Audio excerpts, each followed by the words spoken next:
What day is it? Wednesday morning in Coles. Here we go. Fruit and veggies. Fruit and veggies.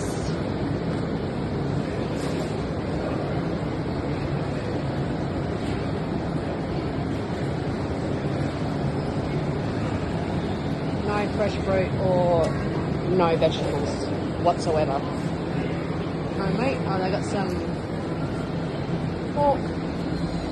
That's it. The rest of the shelves are empty.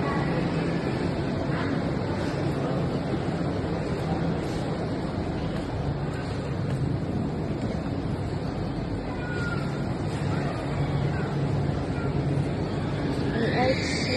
No eggs, but there's lots of chocolate and shit. This is how it goes. Look, nothing in the frozen section for bread either. It's getting worse every day.